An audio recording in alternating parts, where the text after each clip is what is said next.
nasib kami, Bu.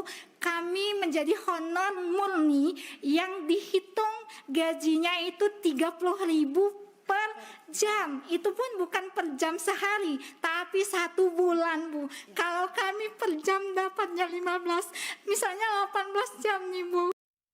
Teman-teman, kalian pernah dengar nggak sih soal perbedaan nasib antara honorer Pemda dan Kementerian di rekrutmen ASN P3K tahun 2024 dan 2025?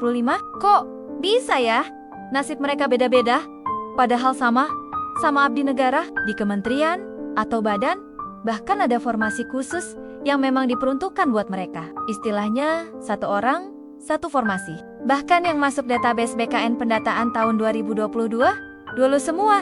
Enak kan? Nah, di Pemda, mereka harus bersaing ketat sesama honorer. Nggak ada satu orang satu formasi. Kuota yang dibuka berbanding terbalik dengan data honorer database, padahal mereka udah bertahun-tahun mengabdi. Ada yang udah belasan tahun kerja dengan gaji yang, jujur aja, masih jauh dari UMR.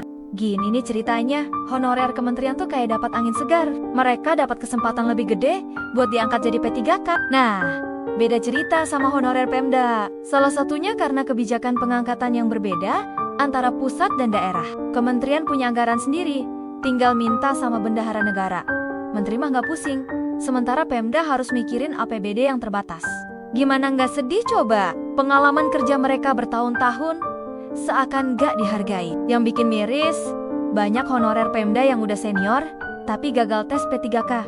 Karena harus bersaing sesama honorer database. Belum lagi melawan yang masih muda-muda atau fresh graduate yang mana yang diterima hanya 2 yang daftar di formasi yang sama puluhan, bahkan ratusan orang. Kenapa bisa beda gini? Seharusnya kan ada standarisasi nih. Masa iya nasib honorer bisa beda cuma gara-gara tempat tugasnya beda? Padahal sama-sama kerja buat negara, sama-sama punya dedikasi. Bahkan ada lagi istilah honorer siluman. Di Pemda masih banyak yang R3 yang istilahnya honorer yang masuk database tapi belum diangkat hingga kini. Kalau di kementerian mah udah pada full senyum semua. Kita berharap pemerintah bisa kasih solusi yang adil. Mungkin dengan bikin kebijakan yang lebih merata atau minimal kasih apresiasi lebih buat honorer yang udah mengabdi lama. Pasti ada yang punya keluarga atau teman yang nasibnya kayak gini. Yuk share pengalaman kalian di kolom komentar. Gimana menurut kalian? Oh iya, jangan lupa follow channel kita untuk update info-info menarik lainnya ya. Sampai ketemu di video berikutnya.